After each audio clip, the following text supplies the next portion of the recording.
Most of the things that I've learned over time is that almost all like truly exceptional and mentally strong people have been through hell. It's very few that put themselves through hell when life is great. I've realized that most truly strong and exceptional people have gone through tough times. It's rare for someone to push themselves hard when everything is... I passed by Oprah. Oprah has a house in Montecito. I passed by the house like, that is a ridiculous house for a person. It's like a giant lawn, $50 million house, a fucking huge estate. It's a castle. She's a queen. You know, you don't want that. Like, fuck her. You know, Yeah. My house is $250,000. What the fuck is she doing with that 50? And that's not even a house she lives in. She just visits that like once a year. Takes a shit there, has someone cook for her, takes a nap, gets up, Stirs an flies to animosity. Jamaica. Stirs an Yeah. animosity. accusations, and fierce debates. Let's face it, who doesn't love some political gossip? But beneath all the excitement, there's a serious issue: accountability. Trustee Beller is raising questions about what she believes is a lack of transparency from Mayor Henyard, and the tension in Dalton's board meetings is making it clear that things are far from settled. Next voice, next voice. Let's break it down. Trustee Kiana Beller, known for speaking her mind, has been focused on the village's finances, particularly when it comes to questionable spending. On the other side is Mayor Tiffany Henyard, whose leadership style has been called, well, unorthodox. Henyard has faced accusations of mishandling funds, overspending, and even purposely creating paper trails that are hard to follow. It's a situation that... Democracy. From the redwood forest, love those redwoods, to the Gulf Stream waters, I've seen racism and sexism and income inequality and division. I've not only seen it, I've been on the receiving end of it. And she's up there talking about income inequality. Like, hey, lady, Yeah, I know. you're rich as fuck. Like, how is that equal? And also, when Michelle Obama was saying, you know, I think she was saying her mother or grandmother was always suspicious of people who took more than they needed. Yes. Like, Yeah, yeah. you are Yeah, worth yeah. so I much know. money. God damn, kidding me? That's I so know. crazy. And you Yeah. did it on a civil servant's salary. or just playing political games. Things really heated up at a recent meeting when the topic of inauguration expenses came up. It turns out the village had covered the cost of Henyard's inauguration, and Beller wasn't going to let it go without asking some tough questions. Were we at a set dollar amount or not? She asked, her voice... Women would get super pissed off if The Rock was the president and Oprah was VP. She's potentially next in line. That's not a bad thing. A lot of people would want her to be president. Oprah to be the first female president. To counter, like the first celebrity president being Trump, Oprah counters that with the first female celebrity president. Bah! That's a big win. Would The Rock be VP in that situation? Tough to get The Rock to take a fucking back seat. Yeah, I son. don't know about that. Mayor Henyard, on the other hand, defended the expenses, insisting that everything was within the budget and brushing off Beller's concerns as unnecessary drama. She suggested that any issues could have been addressed privately instead of in the public meeting. This desire to handle conflicts behind closed doors is something Henyard has often preferred, trying to avoid public attention on any internal disagreements, but Beller wasn't backing down. She made it clear that open discussion and transparency were key. She reminded everyone that it's the trustee's job to ask questions and hold the mayor accountable for the decisions being made. Her words struck a chord with the audience, and murmurs of agreement filled the room, only adding to the already tense atmosphere. Next voice, next voice.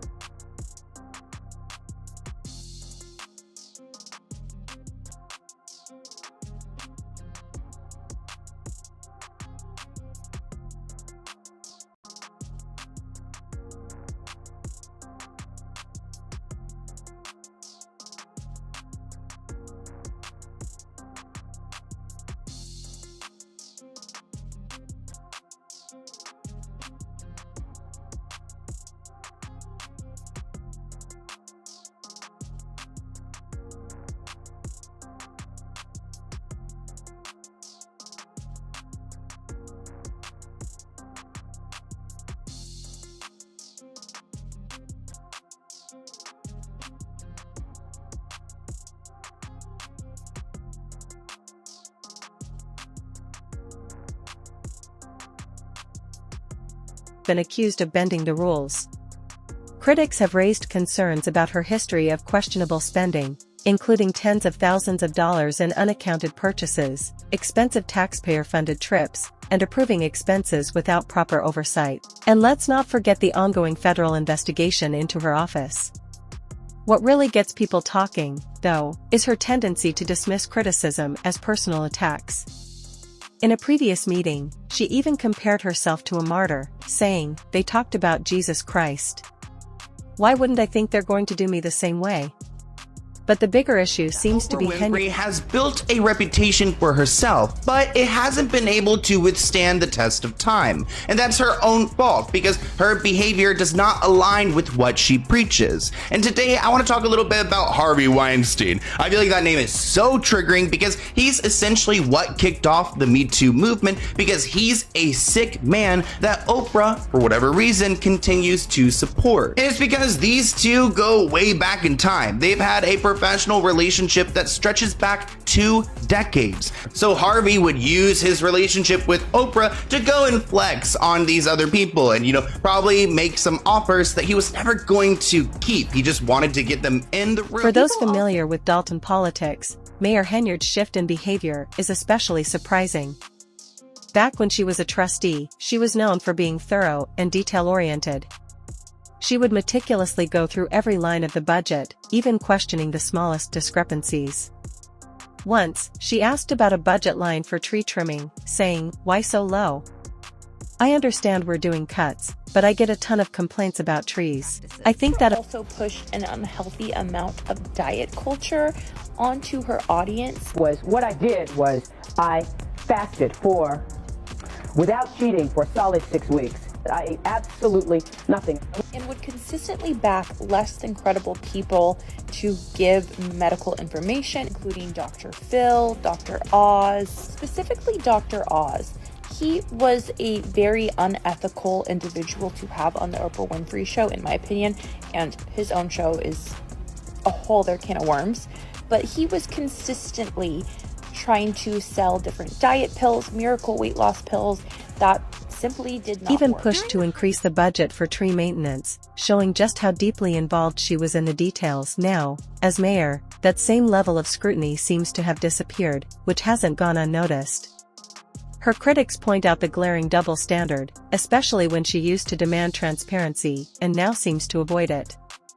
But the drama didn't end there. The meeting also addressed the village's medical degree to sell junk diet pills, in my opinion, is disgusting. This kind of medical misinformation was most certainly not the only kind of misinformation that we would see on the Oprah Winfrey Show. We also saw a lot of spiritual manipulation and spiritual misinformation. In 2010, Oprah Winfrey brought on self-proclaimed spiritual healer onto the Oprah Winfrey Show named John of God. John of God caught a lot of media attention for allegedly being able to place his hands on people and heal them through the power of prayer. John of God would also perform surgeries with scissors and his bare hands. That's been hanging over Dalton for months. The finance director claimed the cards had been canceled last year, but Beller wasn't buying it. If the cards were canceled, why are there still electronic warrant lists showing charges? She asked. Tension filled the room as Henyard accused Beller and another trustee of— Do these 4 things. No, do these 3 things. I'm going to make it easier. Do these 3 things. Wallahi, it works, and I've seen it work with a lot of people. It works with myself as well. Number 1, you need to first and foremost truly and really identify clearly what is it that is disturbing you. What's your problem? Don't go into 5 or 10 different problems in your life. Don't branch them out. You just go to one by one. Just put it in one little bag and focus on that problem. Identify it. You can do it right now while you're sitting here. Identify a problem that plays on your mind. 1, not 2, 1. Is it your exams? Is it money? Is it your children? Is it your marriage? Is it something someone said to you? Is it your looks? Is it your job? Is it your car? What is it? Any problem. Is it something legal? Is it someone who's after you? Whatever. Disproved with evidence. According to emails from the bank, it was Henyard's team that had access to the accounts, not the trustees.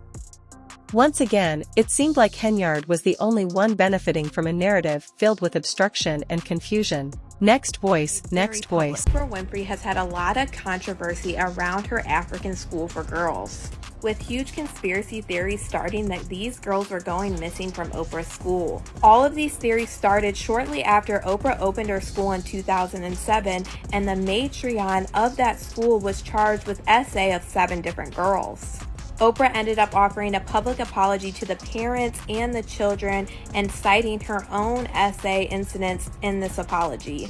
But the matriarch would then be found not guilty of these crimes. But then it shocked the nation because shortly after this, Oprah's school was hit with another essay allegation. 7 students were suspended for harassing and fondling classmates. And a lot of people thought that this stemmed from the very first incident because why would these children be acting like this? And the rumors started swirling after this point because they just didn't understand how these things could happen so close to one another. And then boom, there was another investigation at Oprah's school after the body of a newborn was found in a girl's book bag. And a lot of people were freaking out about this because they're like, boom, we have 2 essay allegations. What makes this saga even more gripping is the sheer boldness of it all. Mayor Henyard, who once championed transparency and accountability, now seems to be doing. Now all of a sudden a young girl has a baby in her book bag. Everyone found these incidents super alarming, and it's still something talked about to this day. Now we cannot confirm if any of these girls from this school ended up going missing because I can't find anything about that, but that is a huge conspiracy theory that's been passed around for a couple years. But these 2 essay allegations and this baby being found in the little girl's book bag are 3 things that actually happened at Oprah's school. And a lot of people find this super creepy knowing who Oprah surrounds herself with and the background that Oprah has always claimed about herself going through SA as a young girl.